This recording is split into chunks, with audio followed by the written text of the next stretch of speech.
Everyone, इस channel पर हम बीएड सेकेंड ईयर के कंप्लीट सिलेबस को डिस्कस करेंगे तथा आंसर लिखने के बेस्ट मेथड को जानेंगे। हमने पिछले वीडियोस में पर्यावरण शिक्षा का भलीभांति अध्ययन कर लिया है। अब हम पर्यावरण प्रदूषण का अध्ययन करेंगे। पर्यावरण प्रदूषण से संबंधित प्रश्न परीक्षा में पूछ लिए जाते हैं। उदाहरण के लिए प्रश्न है, पर्यावरण प्रदूषण क्या है तथा पर्यावरण प्रदूषण को परिभाषित कीजिए। तब आपको सबसे पहले किसी भी कलर के स्केच से हेडिंग डालनी है, पर्यावरण प्रदूषण, एनवायरमेंटल पॉल्यूशन। वैसे पर्यावरण प्रदूषण वर्तमान समय में मानव जाति की प्रमुख समस्याओं में से एक है। यद्यपि मानव ने निरंतर विज्ञान एवं तकनीकी विज्ञान में अभूतपूर्व उन्नति की है, उसके सामने पर्यावरण प्रदूषण की समस्या पहले से कहीं अधिक गंभीर होती जा रही है। यानी पर्यावरण प्रदूषण वर्तमान समय की प्रमुख समस्याओं में से एक है। यद्यपि मानव ने साइंस एंड टेक्नोलॉजी में प्रोग्रेस की है, लेकिन एनवायरमेंटल पॉल्यूशन की समस्या अभी भी वैसे ही बनी है। पर्यावरण प्रदूषण की समस्या मानव द्वारा प्राकृतिक पर्यावरण का अनुचित ढंग से उपयोग है। बिना सोचे समझे संसाधनों का शोषण करना तथा पारिस्थितिक संतुलन को बिगाड़ना पर्यावरण प्रदूषण के आधारभूत कारण है। इस दृष्टि से पर्यावरण प्रदूषण का कारण विज्ञान तथा तकनीकी ज्ञान का विकास नहीं है, यानी मानव के द्वारा संसाधनों का अत्यधिक शोषण करना तथा पारिस्थितिक संतुलन को बिगाड़ना पर्यावरण प्रदूषण का प्रमुख कारण है। यानी पर्यावरण प्रदूषण का कारण साइंस और टेक्नोलॉजी बिल्कुल भी नहीं है। मानव ने अपने प्रयासों से प्राकृतिक पर्यावरण में किसी सीमा तक अपनी कुछ आवश्यकताओं के समाधान हेतु संशोधन का परिवर्तन भी किया है। मानव अपनी विभिन्न प्रकार की आवश्यकताओं की पूर्ति हेतु वनों को काटता है, फसलोत्पादन हेतु कृषि अयोग्य भूमि को भी कृषि योग्य बनाता है। मानव औद्योगिक उत्पादन हेतु विभिन्न प्रकार के खनिज पदार्थों का शोषण तथा उपयोग करता है। शांति तथा अशांति के कार्यों हेतु वह अणुशक्ति का विस्फोट करता है तथा जल प्राप्ति के लिए जलाशयों तथा बांधों का निर्माण करता है। इन सबसे पर्यावरण प्रदूषित होता है।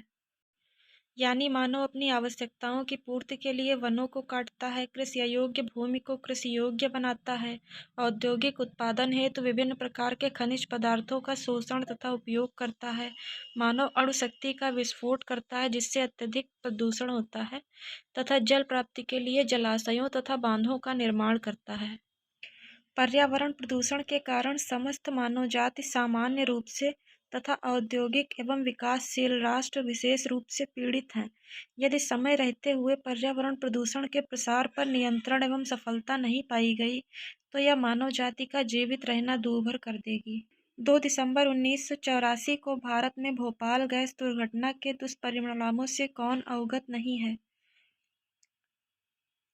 वैसे यूनियन कार्बाइड नामक कंपनी में मेथिल आइसोसाइनेट के रिसाव के कारण यह दुर्घटना हुई थी। द्वितीय महायुद्ध के अंतिम चरण में अमेरिका ने जापान के नागासाकी तथा हिरोशिमा नगरों पर अणु बमों के दुष्परिणामों को वहां के जापानी लोग आज भी भोग रहे हैं। इसके बाद हम हेडिंग डालेंगे पर्यावरण प्रदूषण की परिभाषाएं। बीएड का कोई भी आंसर डेफिनेशंस के बिना इनकम्प्लीट ही होता है। वैसे पर्यावरण प्रदूषण को परिभाषित करते हुए रॉथम हैरी ने अपनी पुस्तक अ study of pollution in industrial societies में लिखा है कि पर्यावरण प्रदूषण जो मानवीय समस्याओं की प्रगति के ताने बाने तक पहुंचता है, स्वयमेव सामान्य सामाजिक संकट का प्रमुख अंग है। यदि सभ्यता को लौटाकर बर्बर सभ्यता तक नहीं लाना है, तो उस पर विजय प्राप्त करना परमावश्यक है। निसंदेह पर्यावरण प्रदूषण एक गंभीर समस्या है। जनसंख्या वृद्धि के कारण परिवहन के साधनों में अत्यधिक दबाव, अंधाधुंध नगरीकरण, औद्योगिकीकरण, यंत्रीकृत कृषि, अत्यधिक वृक्ष कटाव इत्यादि के कारण वातावरण में प्रदूषण व्याप्त होता जा रहा है। आज पर्यावरण प्रदूषण की समस्या एक, दो या कुछ राष्ट्रों तक ही सीमित नहीं रह गई है, वरन यह विश्वव्यापी समस्या बन गई है।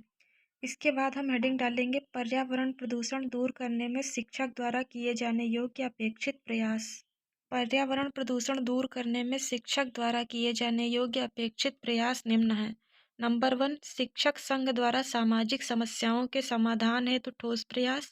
नंबर 2, पर्यावरण चेतना विकसित करना।